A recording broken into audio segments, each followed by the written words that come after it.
Demikian kami meniru teladan-Mu, supaya kami mempersembahkan hidup kami sebagai persembahan yang kudus, yang sempurna dan berkenan kepada Allah Bapa. Tuhan, berkenanlah atas hidup kami. Terimalah persembahan kami. Terpujilah nama-Mu. Mari biar firman Tuhan menolong kami untuk semakin dekat dengan Engkau, semakin serupa dengan kehendak-Mu. Berfirmanlah, hati kami, hidup kami siap ditaburi firman-Mu. Kami haus, kami lapar akan Engkau. Di dalam nama Tuhan Yesus Kristus kami berdoa. Semua yang antusias sambut firman Tuhan sama-sama katakan amin. Tepuk tangan buat Tuhan Yesus dulu. Silakan duduk, silakan duduk.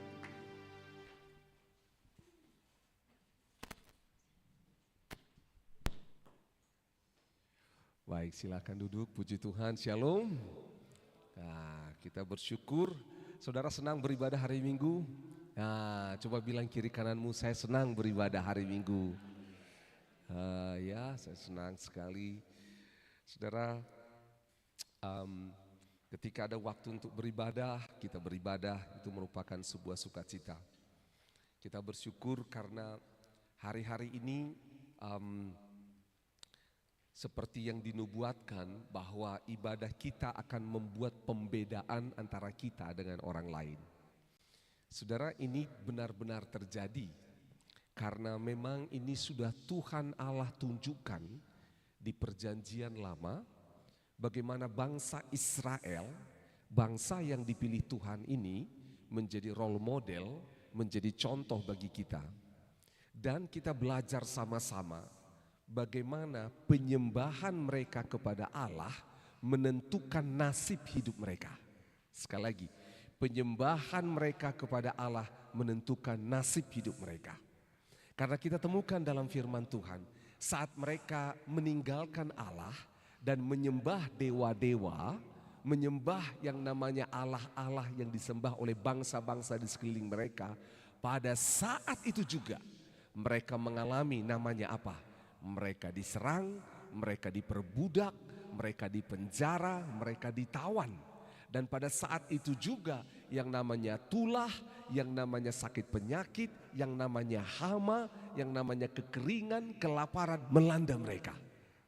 Sekali lagi saya sampaikan pada saudara, ini bukan untuk menakut-nakuti kita. Coba saya tanya sama saudara. Ada enggak larangan?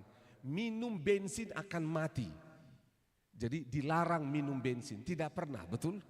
Tapi karena kita tahu bahwa minum bensin akan buat kita apa? Mati. Jadi kita gak akan lakukan. Artinya begini Bapak Ibu Saudara, ada hal yang diperintahkan yang memang kita sudah tahu konsekuensinya, tetapi kita tidak menghidupinya. Benar ini. Contoh ya, Bapak Ibu Saudara, sewaktu saudara waktu pada zaman COVID, ya ingat waktu itu dikatakan dilarang keluar, dilarang berkerumun, dilarang berkumpul. Dan kita berkata, gak apa-apa gitu loh. Ya kita sehat tapi ada orang lain yang tidak sehat. Akhirnya gitu loh. Jadi faham. Nah sama tentang bangsa Israel ini, penyembahan mereka kepada Allah, ibadah mereka kepada Allah menentukan apa yang akan terjadi bagi mereka. Itu sebabnya kita tahu sama-sama berulang kali kejadian di perjanjian lama. Bagaimana Allah berkata kepada Fir'aun, lepaskan bangsa itu supaya mereka bisa pergi beribadah kepadaku. Betul? Gitu loh. Lepaskan supaya mereka bisa apa? Pergi beribadah. Fir'aun gak lepaskan. Dan Tuhan berperang. Tuhan kasih tulah. 1, 2, 3, 4, 5. Tuhan buat tulah. Sampai akhirnya tulah itu membuat Fir'aun dan seluruh bangsa Mesir kewalahan. Mereka gak sanggup melawan Allahnya bangsa Israel. Sampai akhirnya Fir'aun kasih sebuah kelonggaran. Bilang gini, oke, boleh beribadah. Tapi laki-laki saja, perempuannya tinggal. Makanya akhirnya apa yang terjadi? Bangsa Israel seakan-akan berkata, oh boleh juga nih. Dan dengar baik-baik, itu dipakai oleh iblis. Sehingga dalam keluarga kadang-kadang hanya suami yang beribadah, hanya istri yang beribadah, hanya anak yang beribadah. Lalu Musa, Tuhan bilang gak boleh, harus semuanya. Lalu dibilang begini, gak bisa, harus semuanya pergi beribadah. Lalu Musa bilang gini, Firaun ngomong gini, oke, bisa suami, istri, anak-anak bisa pergi beribadah. Tapi kambing dombanya tinggal. Oh, hatinya saja beribadah, tubuhnya saja beribadah, hartanya jangan, kerjaannya jangan, uangnya jangan, bisnisnya jangan, sekolahnya jangan ibadah, kuliahnya jangan ibadah, pacarannya jangan ibadah, hobinya main futsal jangan ibadah. Kamu aja yang pergi ibadah, boleh. Dan saudara tahu sampai sekarang iblis masih pakai itu. Makanya banyak orang datang ibadah di sini, tapi pikirannya masih dengan handphone dengan pacarnya. Pikirannya masih dengan handphone online. Shalom, sedang ibadah hari ini. Ya. Saudara dengar baik-baik. Sampai sekarang iblis masih berhasil memakai itu untuk menipu banyak orang. Banyak datang ibadah di sini, hati pikirannya tertuju pada Tuhan. Tetapi sambil dengar firman Tuhan, sambil muji Tuhan, pikirannya khawatir tentang dagangan. Pikirannya khawatir tentang kerjaan. Pikirannya khawatir tentang ujian besok. Pikirannya khawatir tentang macam-macam. Dan dengar baik-baik. Dengar, Tuhan bilang apa? Enggak bisa. Mereka harus beribadah, suami, istri, anak beribadah, kambing dombanya, semua pekerjaannya harus ibadah. Karena sekali lagi dengar baik-baik, itu cara iblis untuk membuat orang gak ibadah. Karena apa?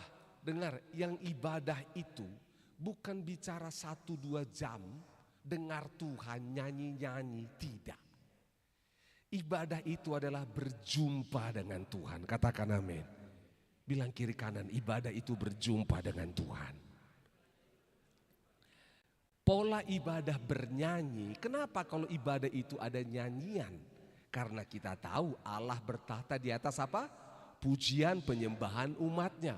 Kan bisa saja saya ibadah di rumah online. Bisa, tapi firman Tuhan berkata, di mana 2-3 orang berkumpul dalam nama aku, di situ aku hadir. Kita butuh orang lain untuk kita berjumpa satu dengan yang lain. Yang ketiga, kenapa harus datang di satu tempat kumpul sama-sama? Karena apa? Itu menolong kita untuk terpisah dari hiruk pikuk dunia ini. Benar, bisa kok ibadah, tapi enggak semua orang bisa ibadah di lapangan sepak bola langsung sambil main bola. Wah, semua masuk. Wah, di gereja glory. Saudara bilang, kan jadi karena apa? Karena saudara digerakkan oleh sekeliling saudara. Makanya perlu, karena pujian penyembahan benar bukan soal tempat. Tapi dengar, manusia terbatas dan mudah jatuh dalam dosa. Betul? Bilang sama-sama, manusia terbatas dan mudah jatuh dalam dosa. Itu membuat ibadah kita bisa terdistract, bisa teralihkan. Contoh, kita udah ibadah di sini, suasana sudah enak dan semua AC dingin, main musik. Tiba-tiba saudara nikmati Tuhan, tiba-tiba gitarnya Om Aset, saudara, mudah terdistract kita saudara, mudah gitu loh. Benar. Karena apa? Dengar baik-baik, ibadah itu menunjukkan sikap hati kepada Tuhan. Katakan sikap hati kepada Tuhan. Nah ini perlu diajar. Contoh, kenapa kalau saudara pergi kuliah tidak terlambat? Pergi ke bandara atau mau naik bus tidak terlambat? Kenapa saudara kalau ibadah terlambat? Saudara dengar baik-baik, itu soal bukan waktu. Tapi soal sikap hati. Betul. Ini benar. Karena apa? Dengar baik-baik. Gereja Tuhan desain menjadi tempat di mana kita, tanda kutip, semua dinormalkan. Katakan dinormalkan. dikembalikan kepada kehendak Tuhan. Betul, kenapa saudara? Karena di gereja kita belajar untuk lepas dari semua aktivitas dunia. Dan kita bilang ini bersama denganmu Tuhan. Sekalipun di kantor kita bersama dengan Tuhan bisa. Tapi dengar, kalau engkau enggak punya waktu yang spesial bersama dengan Tuhan tanpa yang lain, maka engkau tidak akan bisa mempunyai waktu yang lain di luar sana. Betul. Itu sebabnya mengapa ibadah itu penting bagi umat Tuhan. Bukan soal kumpul-kumpul, ada konsumsi, nyanyi-nyanyi, tidak. Tapi memang benar kita butuh waktu untuk kita berhenti. Itulah yang Allah katakan sabat. Untuk kita bisa berhenti. Lalu kenapa ibadahnya harus hari Minggu? Kan hari Sabat itu kan bukan hari Minggu kalau dihitung di dalam perjanjian lama. Betul saudara. Tapi Yesus sudah mati menggenapi hukum Taurat. Sehingga kita tidak perlu lagi beribadah hari Sabat sesuai dengan waktunya. Yaitu pada hari yang ketujuh yang dikatakan oleh orang lain itu hari Sabtu. Kenapa hari ini dipilih hari Minggu? Enggak ada dalam Alkitab ditulis beribadahlah pada hari Minggu. Tidak ada. Tapi kita temukan karena Yesus sudah menggenapi yang namanya hukum Taurat. Lalu orang percaya yang hidup zaman itu mereka masih beribadah pada hari Sabat, yaitu hari Sabtu pada waktu itu. Tapi mereka dikejar-kejar, mereka dibunuh, mereka dihalangi untuk beribadah. Dan saudara, tapi mereka tetap beribadah.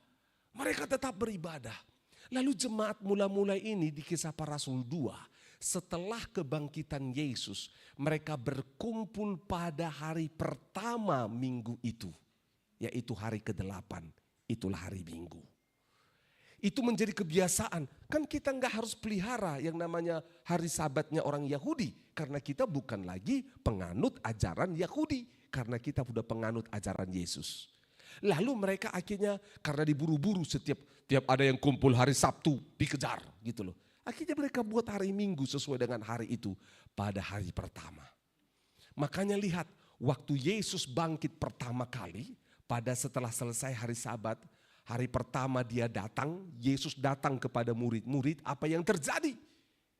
Ada satu orang tidak hadir, yaitu siapa? Thomas.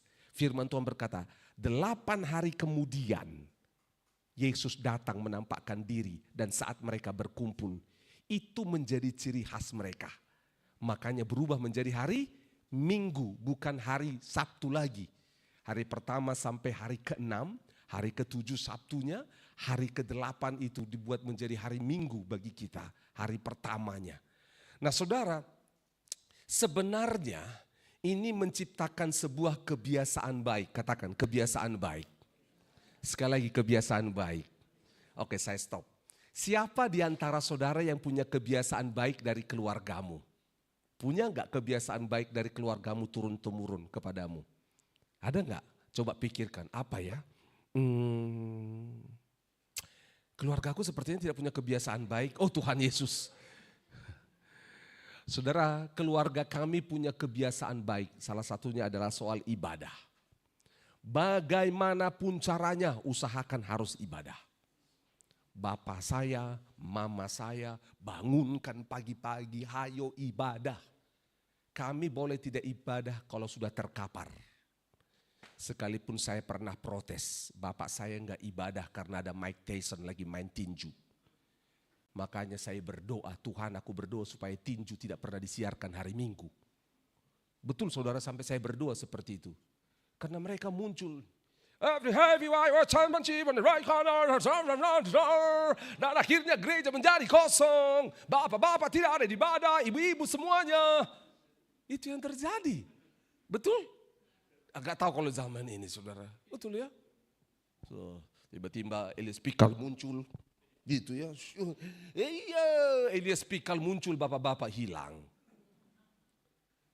Atau Elias mainnya berapa? Jam 9, oke kita ibadah yang jam 7. Gitu loh. Pendeta khotbah sampai hampir jam 9. Aduh lama sekali nih Pak Pendeta. Saudara dengar baik-baik. Kenapa ini penting? Sesuai dengan tema khotbah hari ini. Pemberianku adalah penyembahanku. Tahukah saudara? bahwa memberi, katakan sama-sama, memberi adalah sebuah tanda kutip kehidupan, karakter atau sifat, kebiasaan yang diturunkan Tuhan kepada manusia dan terus terjadi sampai hari ini. Dari mana kita tahu? Lihat, pada waktu penciptaan semuanya terjadi dalam konteks memberi, tidak ada mengambil. Lihat, Tuhan berfirman, dia memberi, betul? Bahkan kita tahu pada hari ke-6 dia menjadikan siapa? Manusia. Waktu dia jadikan manusia, apa yang terjadi? The final touch pada ciptaan ini adalah dia memberikan apa? Nafasnya. Dia berikan rohnya kepada manusia. Makanya yang namanya roh yang ada dalam diri manusia itu adalah a spirit giver. Roh yang memberi yang ada dalam diri manusia. Roh yang memberi. Bukan roh yang mengambil. Bukan, memberi. Dan ini terus terjadi. Makanya apa yang terjadi? Lihat. Waktu manusia jatuh dalam dosa. Apa dosa pertama manusia? Mengambil. Betul? Mengambil apa? Buah yang dilarang oleh Tuhan. Dengar baik-baik. Manusia jatuh dalam dosa melanggar kontra daripada roh yang ada dalam dirinya. Mulai melanggar itu. Sehingga jatuh dalam dosa. Dan lihat, ketika manusia jatuh dalam dosa, mereka telanjang, mereka menutupi ketelanjangan mereka dengan apa? Daun-daunan. Lalu mereka takut dan tidak bisa berjumpa dengan Tuhan. Bagaimana akhirnya manusia berjumpa dengan Allah? Allah datang dan apa? Allah memberikan pakaian kepada manusia. Lihat. Karena firman Tuhan berkata manusia itu apa? Mengambil daun-daun menjadi pakaiannya. Beda. Allah datang. Dia apa?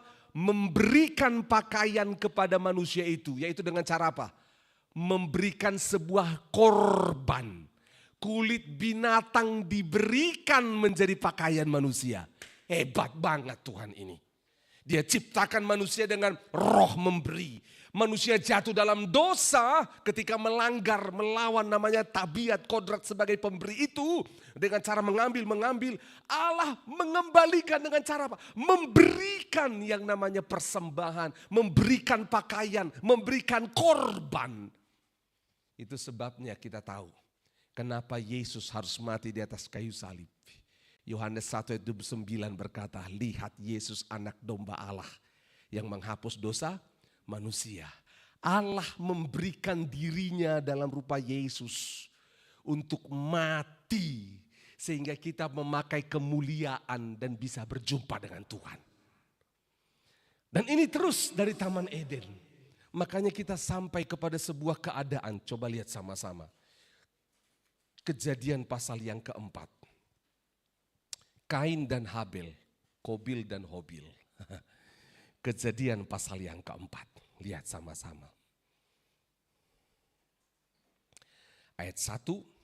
Kemudian manusia itu, yaitu Adam dan Hawa. Ya. Kemudian manusia itu bersetubuh dengan Hawa. Manusia itu Adam. Ingat, Adam itu bukan nama, tapi Adam itu diterjemahkan dari bahasa Ibrani, yaitu apa? Manusia. Manusia itu bersetubuh, yaitu Adam dengan Hawa istrinya, dan mengandunglah perempuan itu, lalu melahirkan siapa? Kain.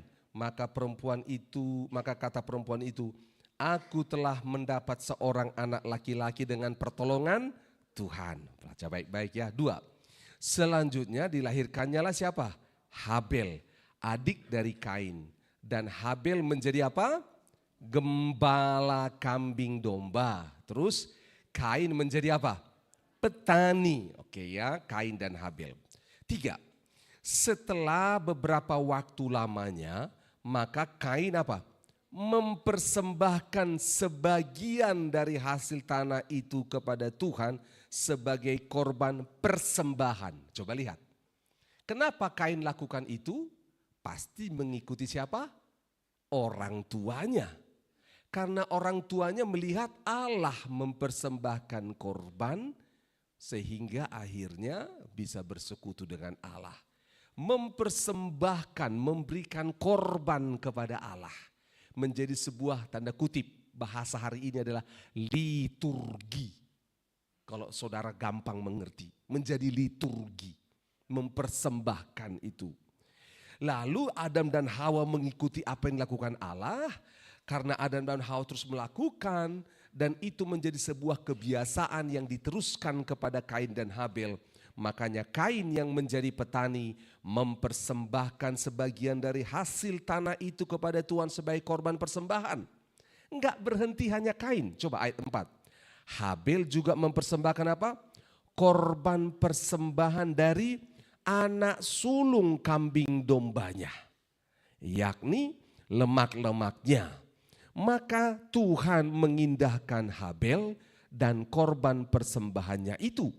5. Tetapi Kain dan korban persembahannya tidak diindahkannya. Lalu hati Kain menjadi sangat panas dan mukanya muram. Nah, saudara dengar baik-baik. Ini salah satu bagian firman Tuhan yang sulit dicerna. Dengar baik-baik. Karena apa? Coba lihat. Memberi persembahan kepada Tuhan salah atau benar? Benar. Memberikan persembahan kepada Tuhan baik atau jahat? Baik. Ini dua orang loh. Tapi kenapa ada satu persembahan yang diindahkan, yang diterima, satu persembahan lain tidak diterima, tidak diindahkan? Saudara dengar baik-baik, ini sulit. Sama-sama bilang ini sulit. Supaya jangan, Tuhan, saudara akan mulai berpikir, apakah persembahanku yang kubawa kepada Tuhan itu diterima atau tidak? Saudara harus berpikir ini. Betul loh, dengar. Dengar baik-baik. Contoh, sederhana, katakan sama-sama, sederhana. Saudara datang ke gereja dan membawa persembahan. Apakah persembahan itu diterima Tuhan atau tidak? Pernah enggak saudara pikir? Yang pasti diterima bendahara gereja, Pak Pendeta. Dengar baik-baik, diterima Tuhan atau tidak itu yang penting. Karena dengar, kita memberi persembahan bukan kepada manusia, kepada Tuhan. Apa yang kita berikan kepada Tuhan itu seperti tanda kutip memiutangi Tuhan yang tidak pernah berhutang. Dia akan bayar. Tetapi Allah lebih daripada itu. Hubungan kita memberi persembahan kepada Tuhan bukan transaksional tapi relasional. Bukan karena Tuhan saya kasih kau 10.000 hari ini. Kau kasih balik Kak minimal 11.000. Dulu. Tuhan kenapa saya hanya dapat 2.000 Tuhan? Ya karena persembahanmu 1.000. Bukan saudara. Lebih dari jumlah, katakan lebih dari jumlah. Yakin bahwa Kain dan Habel mempersembahkan yang terbaik. Saudara ini tidak mudah karena apa?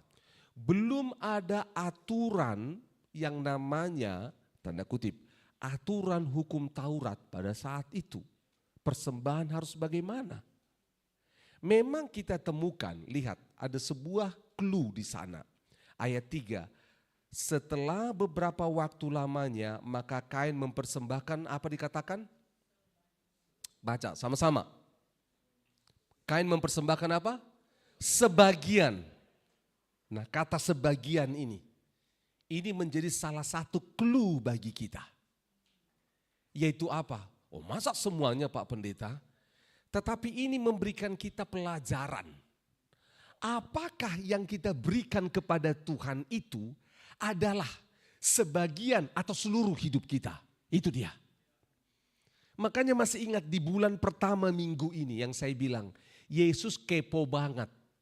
Dia datang ke tempat ibadah, bukan duduk paling depan untuk bisa lihat siapa pengkhotbahnya. Tapi dia duduk dekat apa? Kotak persembahan. Kepo banget ini Tuhan Yesus. Kotak persembahannya saudara. Dia lihat siapa yang kasih. Dan setelah itu Yesus ngomong sama murid-muridnya. Ini pelajaran khusus, katakan pelajaran khusus. Dia bilang pelajaran khusus sama murid-muridnya. Janda itu memberikan 2 peser lebih besar daripada orang lain yang memberikan lebih banyak. Murid-muridnya bilang, hehe, guru, Jami begitu juga, saya sekolah juga guru. 2 peser lebih sedikit dibanding dengan $2. 2.000 lebih sedikit dibanding 20.000. Jangan begitu guru. Yesus bilang apa? Dari segi uangnya betul lebih banyak. Tapi dari sisi memberinya, perempuan ini memberikan seluruhnya. Sementara yang lain itu memberikan dari kelebihannya. Itu konteks tadi firman Tuhan sebagian. Artinya begini, berapapun jumlah yang kita beri, apakah itu mewakili seluruh hidup kita atau sisa-sisa saja?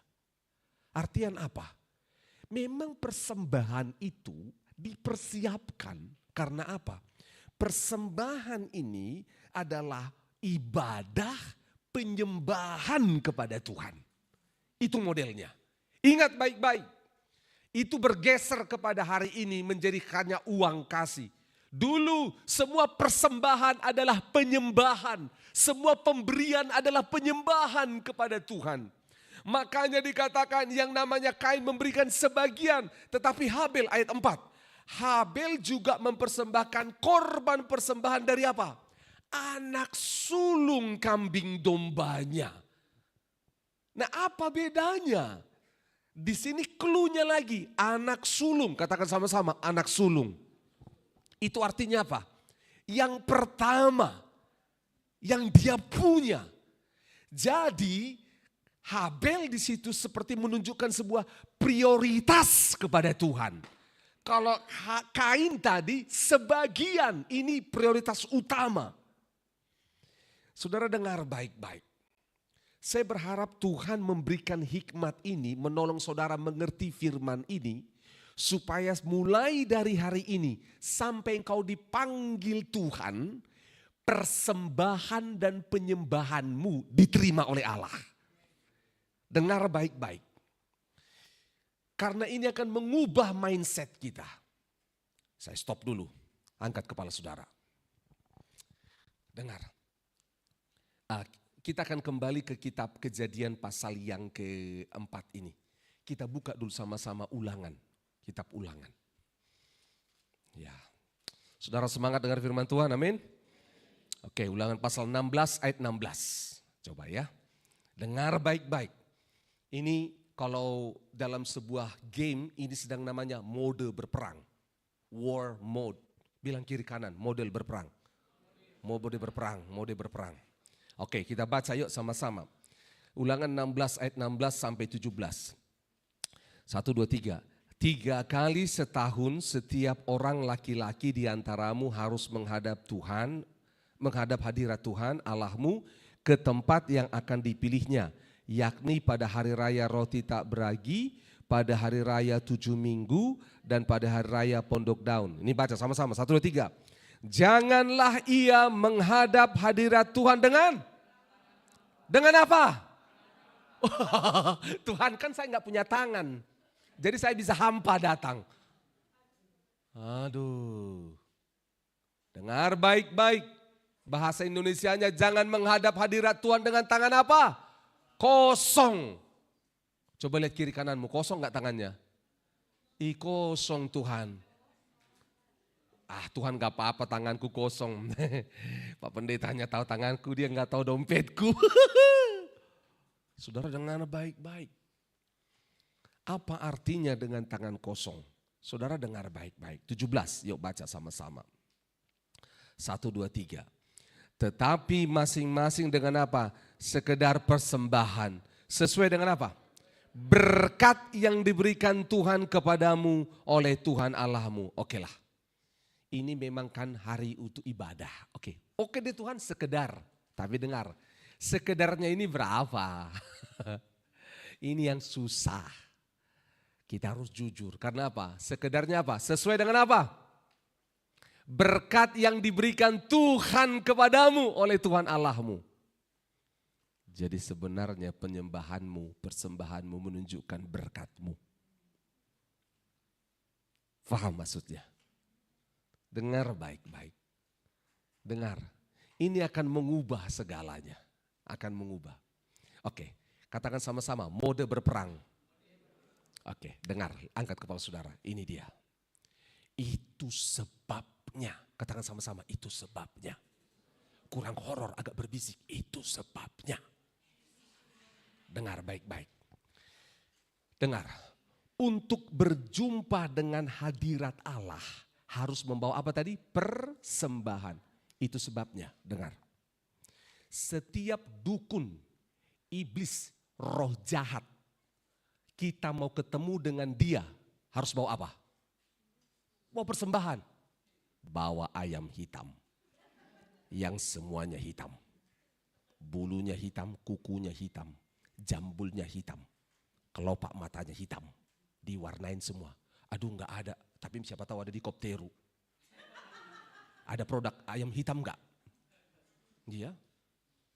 Siapa tahu ada produk ayam hitam. Betul nggak? Saudara, kita Indonesia familiar dengan ini. Bawa ke dukun, betul?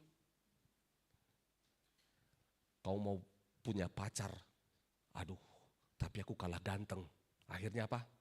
Ada mbah dukun. Pakai guna-guna. Wah, tapi kita harus datang bawa apa? Persembahan. Bawa telur.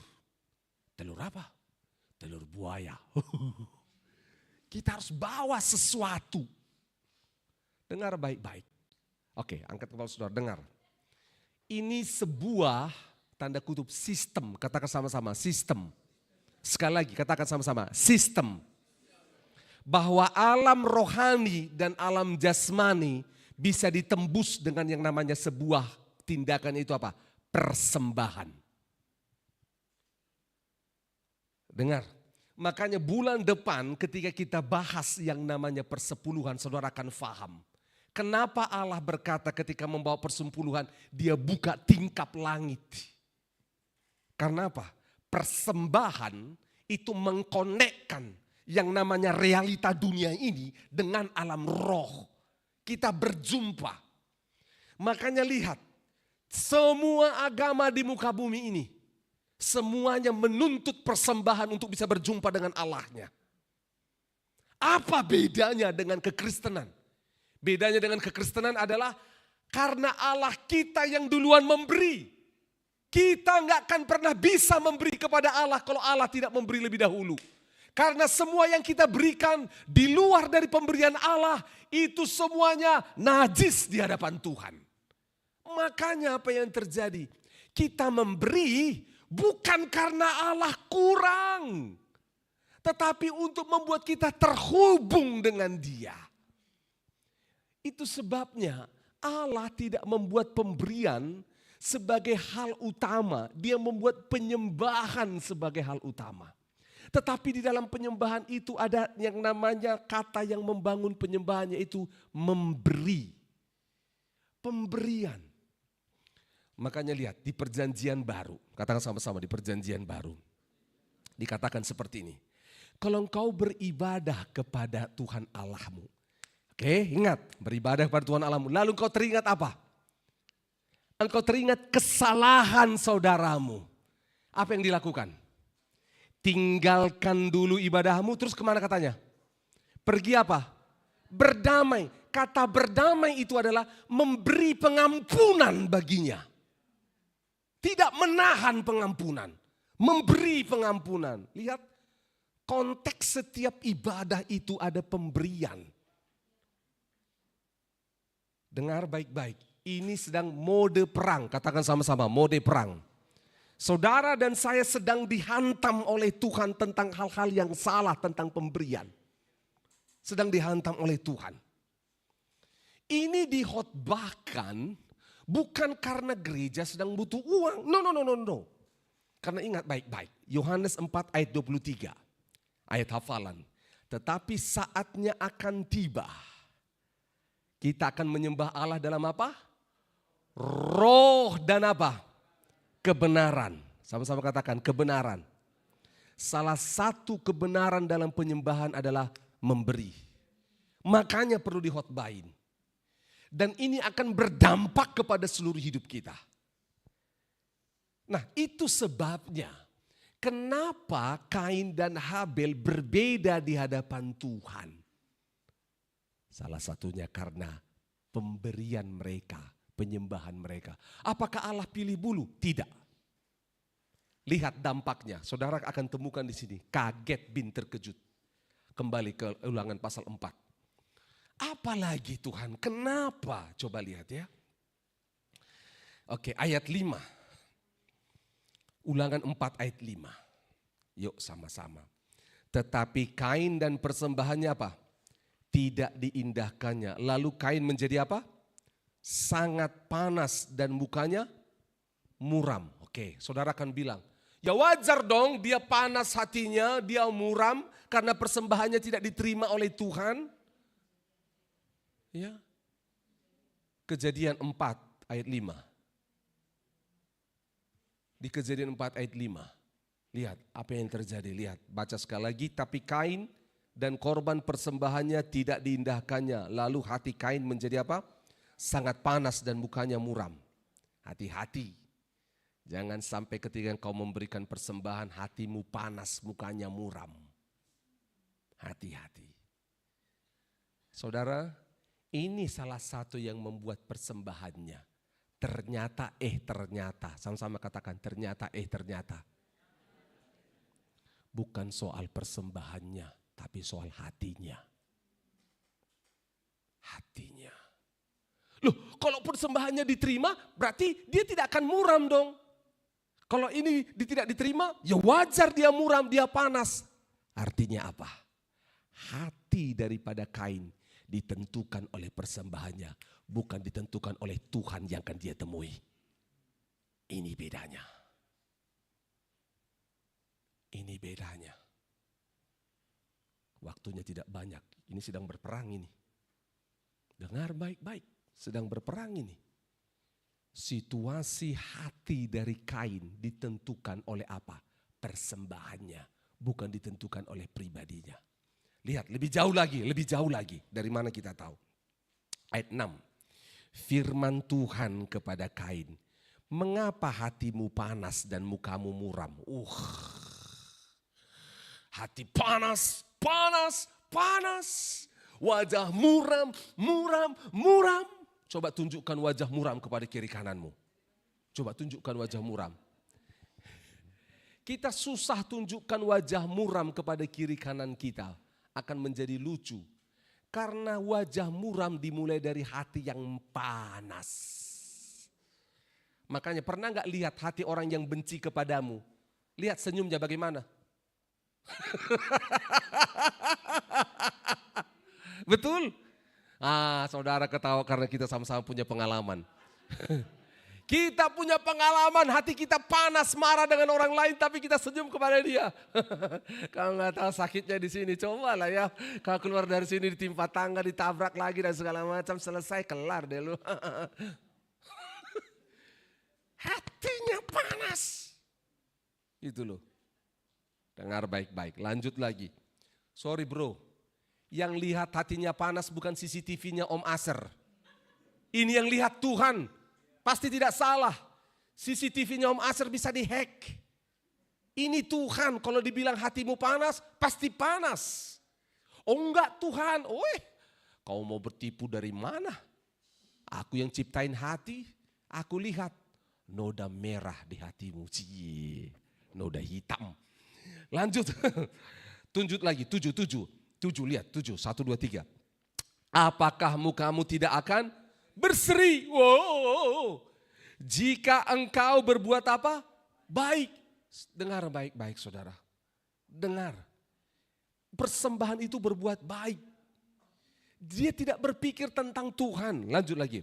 Tetapi jika engkau tidak berbuat baik, dosa sudah mengintip di depan pintu. Ingat baik-baik tadi saya bilang apa? Ini mode perang. Mode perang. Pei, mana pintu terdekat? Mana pintu terdekat, Pei? Coba lihat kiri kananmu. Itu pintu terdekat. Ada apa di situ? Dosa mengintip. Makanya sering-sering keluar dari tempat ibadah. Jangan-jangan kau sedang bertemu dengan dosa di luar. Ya, yang suka duduk dekat pintu, jangan-jangan sedang berkomunikasi. Oh tidak. Coba lihat sama-sama. Apakah, mana tadi? Tetapi jika engkau tidak berbuat baik, dosa sudah mengintip di depan pintu. Ia sangat apa? Menggoda. Dengar baik-baik. Dia menggoda. Dia menggoda. Enggak usah kasih persembahanmu total kepada Tuhan. Sebagian aja. Digoda si Kain. Si Habel juga digoda. Anak sulung ini buah pertama. Jangan kasih kepada orang tua saja. Kan orang tua adalah Tuhan yang terlihat. Pakai Alkitab lagi. Dengar baik-baik, kita digoda. Gaji pertamamu gak usah kasih ke Tuhan. Kasih kepada siapa? Kasih kepada yang terutama dalam hidupmu. Aku kan terutama dalam hidupmu. Pret. Itu bukan persembahan. Itu skincare. Dengar baik-baik. Kita digoda. Terlalu banyak kau kasih. Dengar baik-baik. Dengar. Ini mode perang. Dikatakan tetapi, baca sama-sama. Apa dikatakan? Tetapi apa? Engkau harus apa? Engkau harus apa? Berkuasa. Katakan berkuasa. Sekali lagi berkuasa. Dengar baik-baik. Kita harus berkuasa atas godaan daripada iblis ini. Yang berusaha memanipulasi hati kita untuk bersembahan sesuatu kepada Tuhan. Karena apa? Dengar baik-baik. Ulangan pasal 16 ayat 16 dan 17 dikatakan bahwa persembahanmu adalah sedekahmu, adalah ibadahmu, penyembahanmu kepada Tuhan. Oke, sekedar jumlahnya, enggak disebut berapa, tapi itu menunjukkan berkat Tuhan atasmu. Dengar, engkau terima berkat Tuhan. Dan engkau yang harus mengelola berkat itu, berapa yang kau persembahkan kepada Tuhan. Dengar. Gereja tidak mencampuri, orang lain tidak mencampuri. Tetapi kedewasaan imanmu dengan Tuhan. Masalah adalah, katakan masalah. Karena kita tidak berkuasa atas berkat itu. Kita tidak berkuasa atas berkat Tuhan. Kita nggak bisa menguasai berkat Tuhan. Sehingga kita menjadi muram. Contoh. Waktu gajinya 1 juta enggak kasih perpuluhan. Tuhan aku kurang. 2 juta enggak kasih perpuluhan, enggak kasih persembahan. Tuhan aku kurang. 3 juta, 4 juta, 5 juta, 10 juta mulai ngomong. Tuhan baik, Tuhan memberkati aku. Semua baik. Tuhan menolong, mencukupkan tepat pada waktunya. Kasih setia Tuhan, tak berkesudahan. Selalu baru tiap hari dan selalu tiap bulan ada gaji terus yang masuk. Lalu tiba-tiba waktu ngomong soal perpuluhan, susah ngasih. Misal dari 10 juta menjadi perpuluhannya adalah 1 juta. Susah ngasih 1 juta. Karena dia nggak pernah ngasih yang namanya 100.000. Nggak pernah ngasih. Susah. Karena apa? Kita nggak berkuasa atas uang itu. Nggak berkuasa. Faham? Ini bukti kita nggak berkuasa. Dia menggoda. Ada satu orang di gereja ini. Dia terima berkat Tuhan besar. Dia datang sama saya. Pak, bagaimana ini? Bagaimana apa? Ada berkat Tuhan besar saya terima. Ya puji Tuhan dong. Saya enggak bilang kasih ke gereja, enggak. Lalu gimana saya Pak? Berdoa sama Tuhan. Maksudnya Pak? Ya tanya sama Tuhan, itu berkat kan dari Tuhan. Tuhan mau apa dengan berkat ini? Kamu mau kasih ke siapa? Lalu dia bicara sama keluarganya. Dia bilang, jangan Mi, terlalu banyak itu kalau kau kasih ke gereja. Nanti pendetamu jadi mata duitan. Wih. Padahal saya nggak kenal itu keluarganya. Dia nggak tahu mata saya tidak ada duitnya. Saudara dengar baik-baik. Keluarga heboh ngobrol. Lama sebulan kemudian dia bilang, Pak, saya mau memberi ke gereja. Kenapa memberi ke gereja? Saya tanya. Karena Tuhan dorong saya. Oke, lakukan. Ngerti maksudnya? Saya nggak bilang berapa. Saya nggak peduli dengan jumlah itu. Kenapa saya nggak peduli? Karena tadi sudah dia bilang. Memberi sekedar sesuai dengan berkat Tuhan atasmu. Engkau yang tahu. Engkau yang harus menguasainya. Dengar. Makanya ini akan relate dengan khotbah Pak Rusmin kemarin. Orang yang mendapat 1 talenta. Terus mendapat berapa talenta lagi? 2 talenta. Terus berapa lagi? 5 talenta. Lihat. Yang 2 talenta mengelolanya, menguasainya dengan baik. Dan menjadi 4. Yang 5 talenta mengelola, menguasainya dengan baik. Menjadi 10. Yang 1 talenta tidak mengelola, tidak menguasainya. Makanya apa? Diambil. Dikasih kepada siapa? Yang punya talenta. Kok seakan-akan Tuhan kejam ya? Bukan Tuhan kejam. Kitanya tidak tahu diri. Dengar baik-baik. Kenapa saya harus ngomong ini keras? Karena siapa yang mengintip di pintu? Dosa. Dengar. Dengar baik-baik. Yang masih bujang angkat tangan. Oke, turunkan tangan. Oke, dengar. Ini akan sampai kepada momen engkau menikah nanti. Kalau pasanganmu, ada seorang komedian. Komedian ini ngomong begini, dia jatuh cinta dengan seorang perempuan. Komedian ini sangat terkenal. Sangat terkenal komedian ini. Betul. Dan perempuan ini mereka jatuh cinta. Lalu perempuan yang ngomong gini, Bang, nanti kalau kita sudah menikah, penghasilan abang 20% buat saya ya. Langsung komedian bilang, kamu siapa? Tuhan aja minta 10%, kamu kan bukan Bunda Maria. Kamu minta lebih. Faham maksudnya? Tapi dia bisa memberi sampai miliar kepada Tuhan. Dan hatinya enggak gini, aduh sayang itu uang, aduh sayang. Karena apa? Dari kecil dia beri. Karena dia tahu itu persembahan adalah penyembahannya pada Tuhan. Makanya saudara akan lihat. Oke, salah satu bentuk persembahan yang saudara beri, pemberian. Katakan sama-sama, pemberian. Oke Pak Pendeta jangan ngomong perpuluhan. Oke saya enggak akan ngomong. Bulan depan kita ngomong supaya saudara paham. Benar saudara, ini polemik yang harus diselesaikan.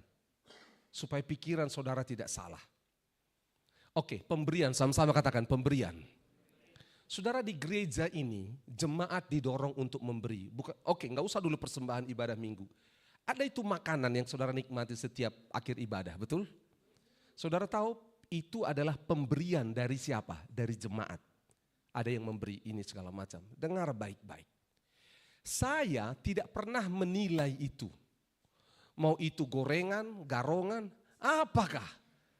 Mau apapun itu kuenya, mau berbentuk mie, minyaknya kebanyakan, kurang minyak, kurang garam, terserah. Tapi dengar baik-baik, dengar. Kalau engkau lakukan itu sebagai dasar hati yang menyembah Tuhan, pemberianmu akan sampai kepada Tuhan dan kepada hati setiap orang. Tapi kalau kau lakukan sebagai kewajiban atau sebagai untuk menunjukkan kau punya uang, punya sesuatu, dengar. Itu tidak akan menyenangkan Tuhan. Makanya ada satu kali, ini bukan di gereja ini. Makanya bersyukur, bukan di gereja ini. Ada orang bawa makanan ke gereja. Wah luar biasa. Dia udah persiapkan makanan ini. Dia udah bangun subuh-subuh untuk masak. Dia buat. Segenap hati, segenap tenaga dia buat. Dia datang. Saudara tahu apa yang terjadi? Ternyata ibu ini tingkat keasinannya beda dengan jemaat. Jemaat itu maunya asin banget, dia tidak. Lalu waktu makan minyak, enak, baru kurang asin. Enak, kurang asin gitu loh. Gitu. Sampai akhirnya dia tahu bahwa minyak ini kurang asin dan gak ada orang yang kasih tahu. Lalu orang bilang, jangan kasih tahu, nanti dia sakit hati. Mau kasih tahu gimana itu segala macam. Gitu loh. Akhirnya orang bilang, enak, kurang asin. Enak, kurang asin. Saudara tahu apa yang terjadi? Belakangan ibunya tahu. Dia marah. Dosa mengintip di pintu. Aku keluar dari gereja itu. Gara-gara kurang asin. Saudara lihat. Dengar baik-baik. Dosa ngintip di pintu padahal ngasih persembahan loh. Saudara dengar. Ini bukan hanya soal apa yang kita beri. Tapi hati kita kepada Tuhan. Oke, saya tanya sama saudara. Dengar baik-baik. Tuhan mungkin terlalu tinggi bagimu. Pacarmu lah minimal. Pacarmu minimal. Kau mau kasih bunga sama dia, bunga yang layu atau bunga yang segar? Saya tanya. Hah? Mau kasih bunga yang layu atau bunga yang segar? Wah, pasti. Bunga bang apa? Bang Agus.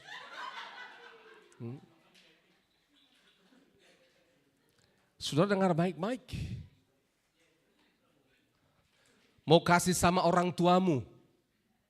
Betul. Kamu mau kasih makanan sisa-sisa atau makanan terbaik? Terbaik. Jujur saudara. Saudara harus mikir ini. Sama dengan Tuhan. Contoh. Kenapa kamu harus kasih bunga yang segar kepada pasanganmu? Karena kita cinta dia. Kita sayang dia. Betul? Kenapa kita kasih makanan yang enak, yang segar sama mama kita? Karena mama kita melahirkan, mengasuh, membesarkan kita. Coba berpikir logis, berpikir sejajar. Siapa Tuhan bagimu? Siapa Tuhan bagimu? Dan kau perlakukan Tuhan dengan persembahanmu. Engkau harus tanya sama dirimu. Tahun ini saya memberi persembahan tiap tahun saya pribadi, belum dengan istri dan anak. Saya berdoa sama Tuhan berapa yang harus saya kasih Tuhan tiap hari Minggu. Saya doa. Untuk tahun ini saya dapat jumlahnya. Bendahara tahu itu. Saya enggak kasih tahu mereka. Saya buat, karena apa? Saya tahu, karena ini cinta saya, ini penyembahan kepada Tuhan. Saya atur persembahan. Dari kecil kami diajar. Ini saya kasih tahu, kebiasaan baik. Sama-sama katakan kebiasaan baik. Mau berapapun jumlah uangnya, enggak pernah kasih uang yang lusuh. Sedapat mungkin. Ini agak sedih. Tapi saudara tahu, keluarga kami pernah dalam posisi sangat di bawah.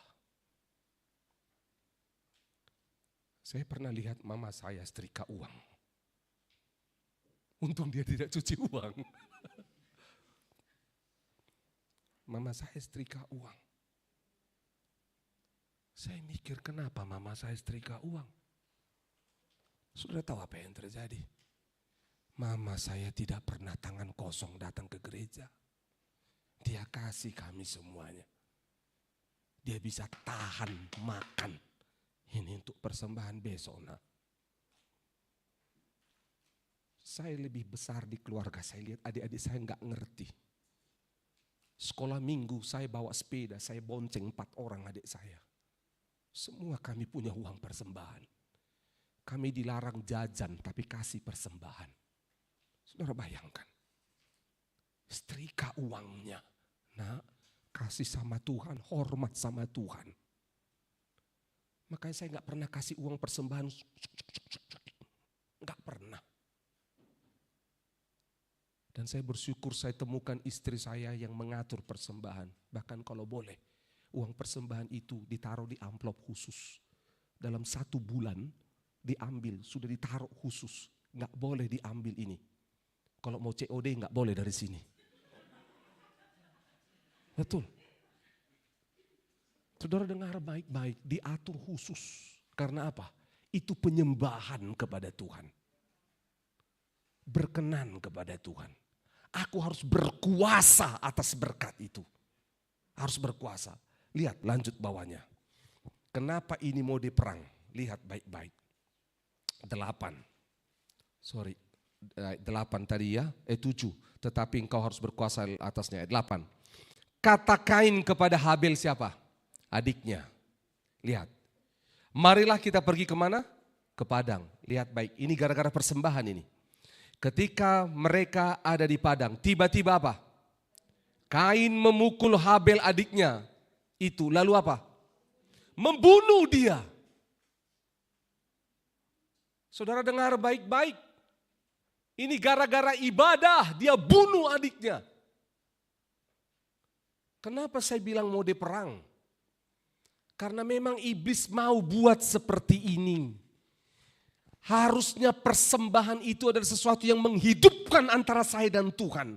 Tapi karena hati saya tidak tepat, saya membunuh orang lain. Makanya ada orang yang membunuh orang lain dengan persembahannya dengan cara apa? Menganggap rendah, menjengkali orang lain, mengejek orang lain, atau pamer. Saya mau kasih persembahan di gereja ini. Mari kita angkat uang persembahan kita, ada yang pegang begini. Kalau dia, mari kita pegang. Karena uang merah, yang 100 rupiah yang merah itu. Saudara pernah lihat uang 100 rupiah yang merah? Oh berarti kita hidup beda zaman. Gitu loh. Mari kita angkat. Gitu loh. Mau tunjukkan. Atau seperti kultang.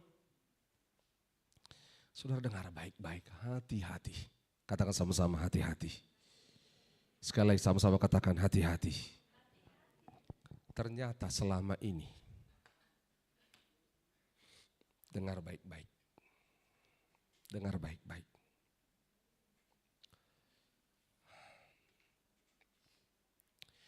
Sadar tidak sadar, engkau sedang membunuh persembahanmu. Yang seharusnya mendatangkan kehidupan dari atas dari Tuhan kepadamu. Tetapi engkau matikan. Karena kita tidak pengelola yang baik, tidak menguasainya. Kita bunuh orang lain.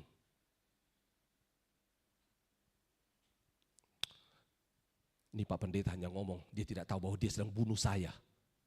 Kalau saya membunuhmu dengan khotbah yang ada, atau dengan apapun, ngomong sama saya. Mungkin saya tidak membunuhmu, tapi saya menyakitimu supaya engkau sembuh. Seperti pohon karet yang disakiti supaya keluar getahnya. Dengar baik-baik. Kenapa kita seakan-akan belakangan mungkin kau mulai berpikir, kenapa ya Tuhan? Saya beribadah, saya rajin beribadah. Saya memberi kepada Tuhan atau mungkin tidak memberi. Mungkin ada yang salah. Engkau sedang membunuh sesuatu yang seharusnya engkau lakukan. Harusnya Kain itu belajar dari Habel, betul? Ini malah dia bunuh. Dengar. Orang yang sedang hidup dan melakukan kebenaran di sekelilingmu, jangan bunuh dia. Belajar dari dia. Jangan bilang dia sombong. Saya pun belajar dari saudara. Gitu loh. Mungkin engkau sendiri, kita sendiri yang membunuh berkat Tuhan dalam hidup kita. Karena kita tidak berkuasa atasnya. Kita salah. Hari ini, katakan sama-sama hari ini. Mode perang ini harus kita menangkan. Katakan, mode perang ini harus aku menangkan. Karena apa? Kita harus selesaikan. Kita mulai persembahan kita kepada Tuhan. Persembahan kita kepada Tuhan. Pemberian kita kepada Tuhan. Minggu depan kita akan belajar pemberian kepada Tuhan bukan hanya pemberian kepada gereja.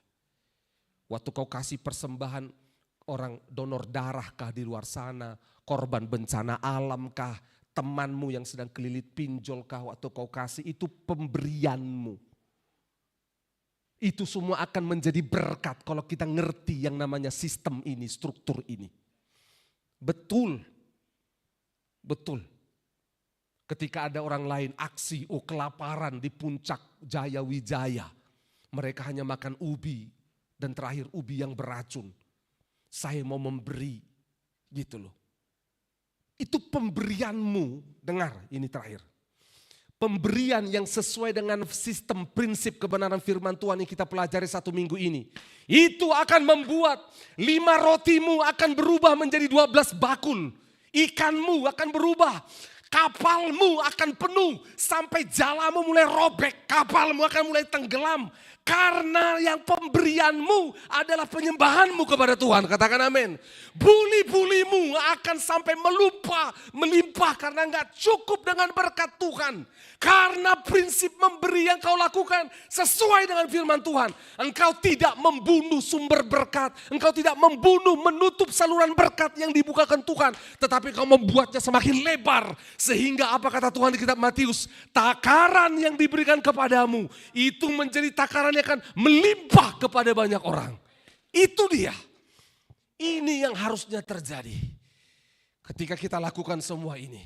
Engkau tidak akan suatu waktu engkau akan berpikir ketika memberi is not talk about money. Ini bukan bicara soal uang. Ada orang masih hidup dalam level hanya mikirin uang. Suatu waktu engkau akan berpikir tidak soal uang lagi. Bukan karena kita punya banyak uang. No. Tapi karena memang mental gaya hidup kita. Bukan soal mengelola uang dunia. Tapi kita mengelola kerajaan Allah. Saudara, saya berindukan. Di gereja ini saudara, saya, kita sama-sama menghidupi firman ini. Dan melihat bagaimana Allah membuktikannya. Kita berdoa. Tuhan terima kasih.